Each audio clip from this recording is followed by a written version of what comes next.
Yes, welcome back to Arcane Next. So, improvement exam കാത്തിരിക്കുന്ന മക്കൾക്ക് വളരെ ഇമ്പോർട്ടന്റ് ആയ കുറച്ച് കാര്യങ്ങൾ, അതിന്റെ ഡേറ്റ്, ഫീസ്, എത്ര സബ്ജക്റ്റുകൾ ഇംപ്രൂവ് ചെയ്യാം, ഏതൊക്കെ ഇംപ്രൂവ് ചെയ്യണം. അതുപോലെ നിങ്ങൾക്ക് ഏറ്റവും വലിയ കൺഫ്യൂഷൻ ഏതൊക്കെ ഇംപ്രൂവ് ചെയ്യണം, ഏതൊക്കെ ഇംപ്രൂവ് ചെയ്താലാണ് മാർക്കിൽ ഒരു വേരിയേഷൻ ഉണ്ടാവുക. അതുപോലെ ഇംപ്രൂവ്മെന്റിന് വേണ്ടിയിട്ട് ഒരു സ്ട്രാറ്റജി നമ്മൾ ഇപ്പോഴേ പറഞ്ഞു തരുവാണ് മക്കളെ. ഇമ്പോർട്ടന്റ് ആയിട്ടുള്ള കാര്യമാണ്. വീഡിയോ സ്കിപ്പ് ചെയ്യാതെ നിങ്ങൾ കാണുക. ഇത് നിങ്ങളുടെ +2 A+ ബാധിക്കുന്ന കാര്യമാണ്. അത് കറക്റ്റ് ആയിട്ട് ഡേറ്റ് ആണ്. ഇതിൽ ഡേറ്റ് അറിയണം. ആ ഡേറ്റ് ആണ് നിങ്ങൾ പറയാൻ പോകുന്നത്. ഏത് ഡേറ്റ് ആണ് എക്സാം വരാൻ പോകുന്നത്, എങ്ങനെ പഠിക്കണം എന്നൊക്കെ പറയാൻ പോകുന്നത്. നമ്മുടെ കയ്യിൽ ടൈം ടേബിൾ ഇല്ല പ്രോപ്പർ, പക്ഷേ നമ്മുടെ കയ്യിൽ സമയവും ഇല്ല.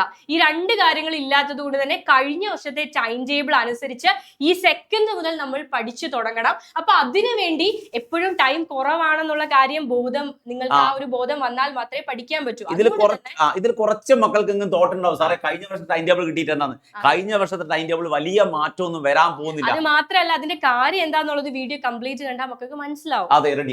അപ്പൊ നമുക്ക് ടൈം ടേബിൾ ഒന്ന് നോക്കാം. ഇംപ്രൂവ്മെന്റ് കഴിഞ്ഞ തവണ നടന്നത്, കഴിഞ്ഞ തവണ തൊട്ട് ഏതാണോ +1 എഴുതുന്ന എക്സാം അത് തന്നെയാണ് നിങ്ങളുടെ ഇംപ്രൂവ്മെന്റ് എക്സാം. അതിന് മുൻപ് വരെ സെപ്പറേറ്റ് ഉണ്ടായിരുന്നു. അതുകൊണ്ട് തന്നെ ചിലപ്പോൾ ലിബറൽ ആയിട്ട് ഈസി ആയിട്ടുള്ള ക്വസ്റ്റ്യൻ കിട്ടിയേനെ. പല മക്കൾക്കും ഡൗട്ട് ഉണ്ട്, ഇംപ്രൂവ്മെന്റ് എക്സാം ടഫ് ആക്കും. ഇംപ്രൂവ്മെന്റ് അങ്ങനെയൊന്നും വേണ്ട. +1 എഴുതുന്ന അതേ എക്സാം +1 ടഫ് ആണെങ്കിൽ നിങ്ങളുടെ ഇംപ്രൂവ്മെന്റും ടഫ് ആയിരിക്കും. +1 എക്സാം ഈസി ആണ്, നിങ്ങളുടെ ഇംപ്രൂവ്മെന്റും ഈസി ആയിരിക്കും. അപ്പൊ അത് മനസ്സിലാക്കുക. +1 ടഫ് ആകാനുള്ള സാധ്യതകളുണ്ട്, മാറ്റവും ഒക്കെ ഉണ്ട്. യൂഷ്വലി ഒരു ടോക്ക് ഉണ്ട്, +2 ഓൾറെഡി NCERT ബേസ്ഡ് ആണ് നിങ്ങൾക്ക് നടക്കുക എക്സാം. +1 കൂടി NCERT ബേസ്ഡ് ആക്കാൻ. +1 അത് മാത്രം പഠിച്ച് നിങ്ങൾക്ക് എഴുതിയെടുക്കാൻ പറ്റാത്തതാണ് നമുക്ക് +2 എഴുതിയെടുക്കേണ്ടത്. അപ്പൊ നമ്മുടെ മുന്നിൽ പ്രാക്ടിക്കൽ ഉണ്ട്, മോഡൽ എക്സാം ഉണ്ട്, +1 പബ്ലിക് എക്സാം ഉണ്ട്. ഇതിനൊക്കെ ഒപ്പം വേണം പഠിക്കാൻ. അപ്പൊ നോക്കാം. മാർച്ച് 6 കഴിഞ്ഞ തവണ ഇംപ്രൂവ്മെന്റ് സ്റ്റാർട്ട് ചെയ്തത്. മെയിൻ എക്സാമുകൾ 11 തുടങ്ങിയത് അല്ലേ? 11, 15, 20, 22, 25, 29 ഈ ദിവസങ്ങളാണ്. ഇത് കണ്ടാൽ നിങ്ങൾക്ക് കാര്യം മനസ്സിലാവത്തില്ല. പക്ഷെ കാര്യം മനസ്സിലാവണമെങ്കിൽ +2 കൂടി കാണണം. അപ്പൊ +1, +2 എക്സാമുകൾക്കിടയിൽ, പല എക്സാമുകൾക്കിടയിലും ഒരു ദിവസത്തെ ഗ്യാപ്പ് പോലും ഇല്ല മക്കളെ. ഈ രണ്ട് ടൈം ടേബിളും കണ്ടാലാണ് നിങ്ങൾക്ക് മനസ്സിലാവുക ഇത് പണി കിട്ടി എന്നുള്ള മനസ്സിലാക്കുക. ഇത് മുട്ടൻ പണി തന്നെയാണ് ഇത് അല്ലേ? കാരണം അടുത്തടുത്താണ് വരുന്നത്. 1-2 ദിവസമാണ് ഒരു എക്സാമിന് ഗ്യാപ്പ് വരുന്നത് അല്ലേ? ഇംപ്രൂവ്മെന്റ് നിങ്ങൾ ഇപ്പോഴേ പഠിച്ചു തുടങ്ങാം. നമ്മൾ +1 ക്ലാസ്സുകൾ കൊടുക്കുന്നുണ്ട്. അതിൽ NCERT ക്ലാസ്സുകളൊക്കെ നിങ്ങൾ കൂടുതലായിട്ട് കാണുക.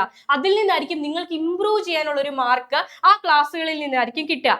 അതുപോലെ എത്ര സബ്ജക്റ്റുകൾ ഇംപ്രൂവ് ചെയ്യാന്ന് ചോദിച്ചാൽ 3 സബ്ജക്റ്റുകളാണ് മാക്സിമം ഇംപ്രൂവ് ചെയ്യാൻ പറ്റുക. എനിക്ക് ഒന്ന് 175 രൂപ മറ്റാണ് ഫീസ് വരെ. അത് കൂടാതെ 40 റുപ്പീസ് സർട്ടിഫിക്കറ്റിന്റെ ഫീസ് ഉണ്ട്. അതൊക്കെ നോട്ടിഫിക്കേഷൻ സബ്ജക്ട് സെലക്ട് ചെയ്യുന്ന സമയത്ത് നിങ്ങൾ ശ്രദ്ധിക്കേണ്ട കാര്യങ്ങളാണ്. അതാണ് ഏറ്റവും പ്രധാനപ്പെട്ട കാര്യം. ഏത് സബ്ജക്റ്റുകൾ ഇംപ്രൂവ് ചെയ്യണം. ശരിക്കും ഞങ്ങളൊക്കെ പഠിക്കുന്ന സമയത്ത് നമ്മളൊക്കെ ഇംപ്രൂവ് ചെയ്തിട്ടുണ്ട്. അപ്പൊ ഒരു ആക്രാന്താണ് ശരിക്കും. എല്ലാം എഴുതിയെടുക്കാന്നുള്ള ഒരു തോട്ട് വരുന്നിട്ട് നമ്മളെല്ലാം കൂടെ മാക്സിമം അതെ ഏറ്റവും മക്കള് ശ്രദ്ധിച്ചറിയാം. മിക്ക ആളുകൾക്കും ഇംപ്രൂവ്മെന്റിന് മാർക്ക് കൂടാറില്ല. അതിന്റെ കാരണം 2 എക്സാം ഒരുമിച്ച് എഴുതുന്നതാണ്. നമുക്ക് അത്രയും സ്ട്രെയിൻ ഉണ്ട്. അപ്പൊ ഏത് തെരഞ്ഞെടുക്കണം എന്നുള്ളത് ശ്രദ്ധിച്ചൊന്ന് കേൾക്കാം.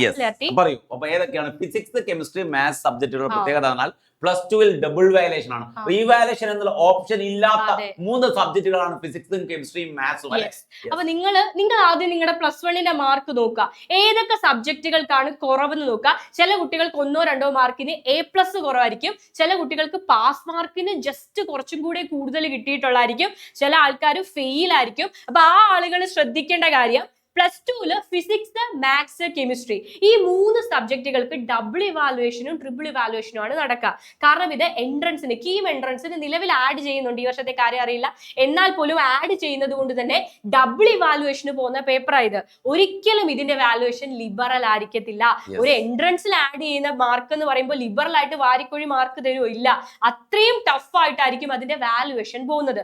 അപ്പൊ ഈ 3 സബ്ജക്റ്റിൽ ഏതെങ്കിലും സബ്ജക്ട് നിങ്ങൾ ബ്രിമ്മിൽ നിൽക്കുകയാണ്, അത് A+ ആയിക്കോട്ടെ, പാസ് മാർക്ക് ആയിക്കോട്ടെ, എന്തും ആയിക്കോട്ടെ, +2 ഈ 3 സബ്ജക്റ്റും ഈസി ആയിട്ട് എഴുതിയെടുക്കാൻ പറ്റില്ല. അതുകൊണ്ട് തന്നെ ഇംപ്രൂവ്മെന്റിന് ഒപ്റ്റ് ചെയ്യുമ്പോൾ ഈ 3 സബ്ജക്റ്റിനും അതിൻ്റെതായിട്ടുള്ള പ്രാധാന്യം നിങ്ങൾ കൊടുക്കണം. അത് 3 സബ്ജക്റ്റുകൾ സെലക്ട് ചെയ്തുകൊണ്ട് തന്നെ പോവാ.